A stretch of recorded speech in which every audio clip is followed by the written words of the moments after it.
Assalamu alaikum wa rahmatullahi wa barakatuh. To send me and peace out to the rest of you. The blackest hearted, blackest minded, blackest man on social media signing black in and shining again, asking you to hit that share button because the message is more important than the messenger. And I'm just going to go ahead and get started with the message. I initially was not going to record a peace greeting for this for one good reason, and that reason largely is that I was going to address this strictly to the gynocracy and the daggle. But since then, I've decided I can actually address this to everyone that'll listen. And it's important for us to remember this. Miscommunication is one of the reasons that it's impossible, not just for me, but it's impossible for us to be pro-black community. It can't happen. So keep this in mind. And Sergeant Willie Pete does a good job of explaining this, as does Brother Anderson, the subliminal hypocrisy. I want you guys to understand that and I want you to notice a pattern here. When you talk to a gynocrat, she starts to not hear everything you're telling her. She starts to hear things you didn't say because of assumptions she's making. She starts to not hear things that you did say and forget them, assume she doesn't remember even the conversation afterwards the way that it happened. She only remembers what was going on in her head as you were talking, because you were talking, but it wasn't exactly what she wanted to hear. And you know, they don't like that. You don't do that. You're only supposed to tell them exactly what they want to hear, the way they want to hear it, and nothing else. And this does bother them. They can't stand that you are talking from your own mind in many cases. Now, mind you, we already know if you are a yes man, you are beta, they use you, they disrespect you, they don't stay with you anyway. We already know all of that. But you're not supposed to act like a man if other men are not afraid of you and running from you. I'm not joking about that. That gets them angry. Like, how dare you talk to me, but you talk to other men like they're equals. David Carroll rightly said, and I heard him say yesterday, the problem is they don't want to submit to a black man. They're submitting to other men, mostly to that white man. I see them they'll get a good Latino man and they won't submit to him because he's good. I'm not joking about that. That's if they'll even give him a chance. See, a lot of these sisters don't want to give men a chance that aren't white or black. That's one of the things about being a racially ambiguous man or a light-skinned black man that puts you in a bad seat right now. You're not necessarily black enough or white enough. So that's why one reason why we're getting we actually got it worse with sisters than a white guy would have it. That's part of the reason there. Now, I'll say this too. My son's mother does not remember things I've told her. Everything that could exonerate me, she doesn't remember now. She still does not hate me. We get along fine, we respect each other, but she does not remember the things I told her that would have exonerated me. My first ex-wife, that's my daughter's mother, does not remember me being in the hospital for the birth of either of the daughters. Oh yeah, I was there both times. She just doesn't recall it. What helps is that her mother was there and her mother remembers me being there. But without that, she would not remember.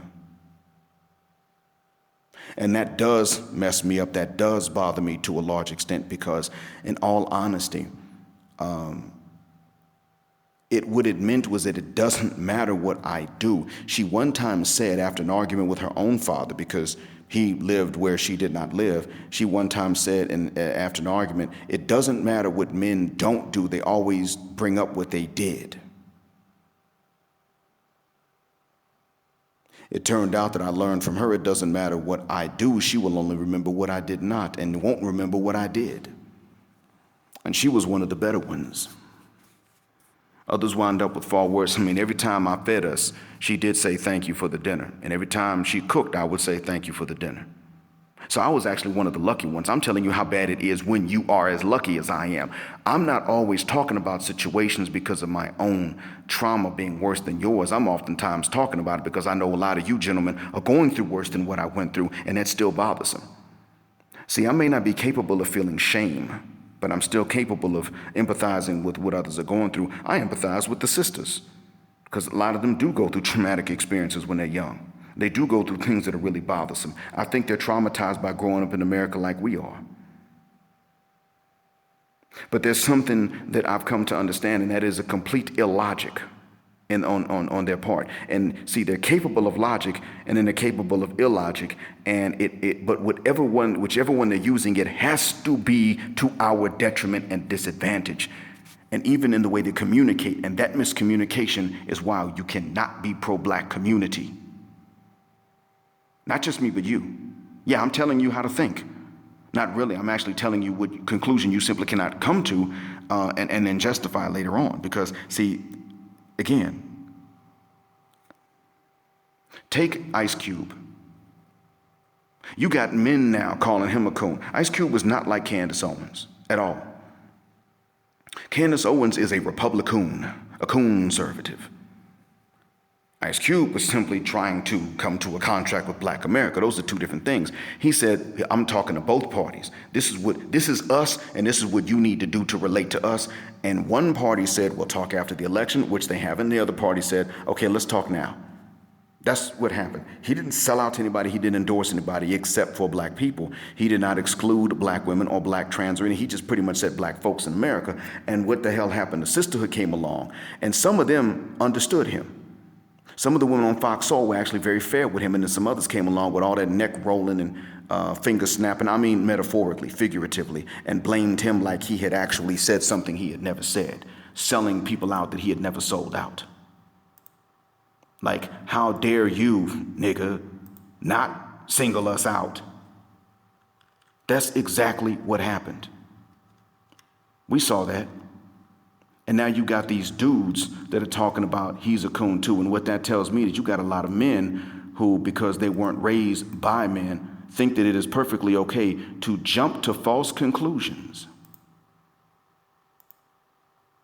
As long as enough women have jumped to the same conclusions, which means that they take their leadership from the ladies while they are grown adult men. That's not how that works. Because we have to understand something. We have to remember what we in this space already know, and that is simping does not work. Simping, every time, simping guarantees a very bad situation. Every time. If you simp, then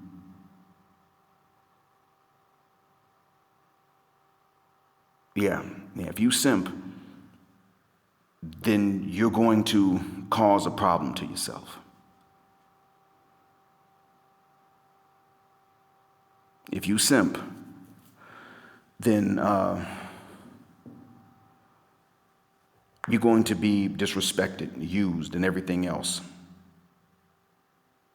So I don't have to go deep into that. Y'all understand what's going on here. What I'm saying in a nutshell is that you cannot have an honest conversation with most of them. And if you can, the others are calling her a pick-me-sha or a pick-me.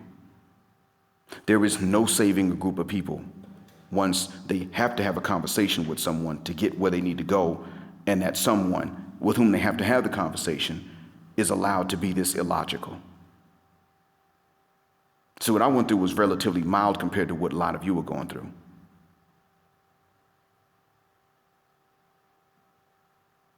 Even with my children's mothers. Maybe the next time what I'll do is I will discuss, maybe I will address that to the gynocracy. I don't know, I'm just thinking, but I may address the next one to the gynocracy, explaining to them what I have now, the good that I have now in this marriage, and why I could have never had it with a Western system. You see, I'm part of a group of American Muslims that tell jokes, and it's just jokes. But, romance and marriage do come up a lot. And one of the ladies in the group, one of the Muslim sisters in the group actually put up a post. She's the main one that runs the group. She put up a post, and she was saying to the sisters that are in the continent, in America, if a man tells you he loves you too soon, it's over. We disrespect him. She was admitting to this. She was admitting to it, and it got me thinking. I don't have to put up a front in any of these things with my current wife.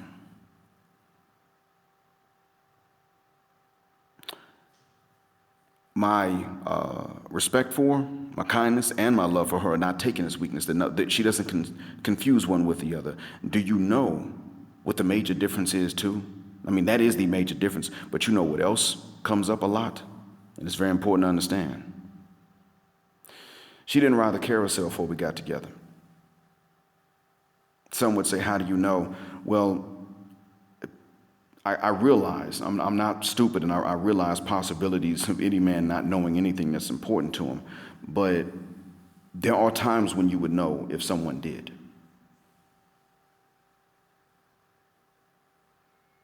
I'm telling you, yeah, there are times you would know if that was the case. This was a situation where there was actual evidence that was not the case beforehand. Now that we've got this out the way, I can say to you that when someone does not do this, then she's capable of actually greater and better understanding whoever she winds up with later on, because she's not trained and socialized by the daggle of the West to sit up and make these snap, split-second assumptions and judgments just because he walked in the room and she saw it without actually getting to know him. That's where the difference comes in. There was no socialization like that in her culture. Amongst the West, we already know that is the case. His kindness, oh, he's kind, that means he's weak. Oh, he's attached to you, he seems to really like you, that's because he can't find anybody else. It can't possibly be anything good. If he was any good, he'd already have a bunch of other women. So they set themselves up in the West for the heartbreak, and you can't communicate and talk them out of this. So when these dating coaches try to tell you, you can't negotiate, you need to just be, that's when you say, you know what, you need to fuck the shuck up. Because you're right, we can't negotiate it, but that's because she's an effing idiot, because she was socialized to be one about nothing in life except for men. She was not socialized to be an idiot at her job, in her studies, anywhere else. But when it comes to men, she's been socialized to be an ucking idiot, period.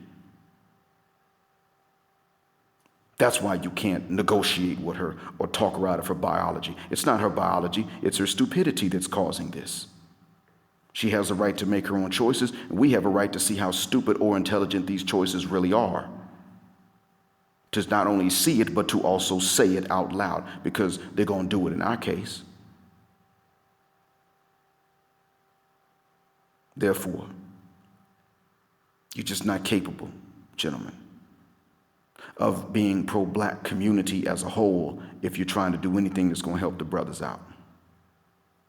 And we're going to have to admit something. We're just going to have to accept that the amount of thinking black men in America alone is going to outnumber the amount of pick-me's, and I'm complimenting pick-me's and pick-meshas. It's going to outnumber vastly the amount of pick-me's and pick-meshas. And so you can't run to Becky and Amber. She's more dangerous. It's just in the long run. You don't have a choice. You're going to have to go to Latin America. And if you're going to keep it black, you're going to have to go to Latin America or the continent.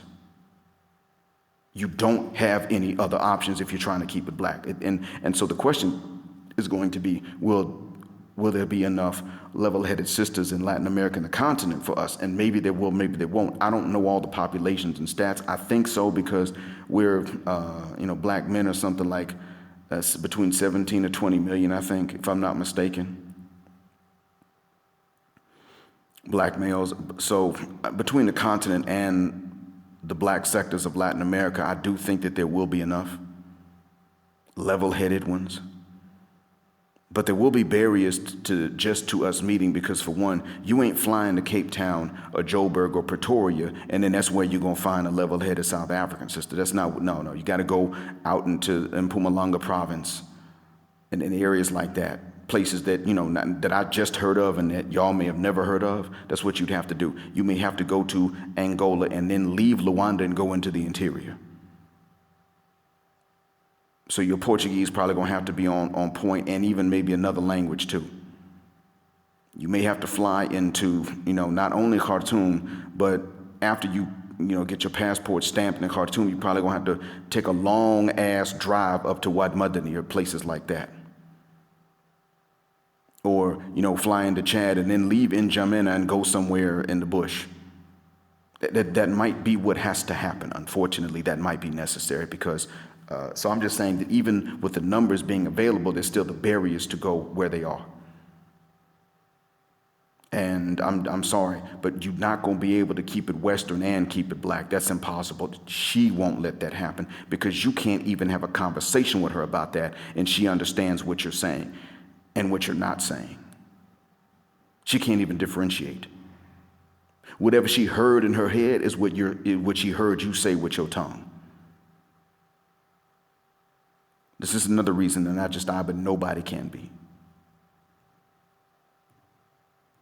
If you're going to be pro-black community, you can only be such for one more generation because you can't possibly plot a course as to how you're going to be pro-black community and in favor of the gynocracy. And then there also is a sustainable population of us, the next generation, because that gynocracy is only willing to lay with the worst of the worst. And that's it. You're not going to find any better option than that. That's where the next generation has to come from. They're not going to have it any other way. I hope that one day, and in the meantime, they're not going to have an honest conversation with you, as I've said. The major thing I want to talk about in this one was the miscommunication, which is not your fault. So I hope that one day this recording is irrelevant, a relic of history. But until that time, I hope it helps out.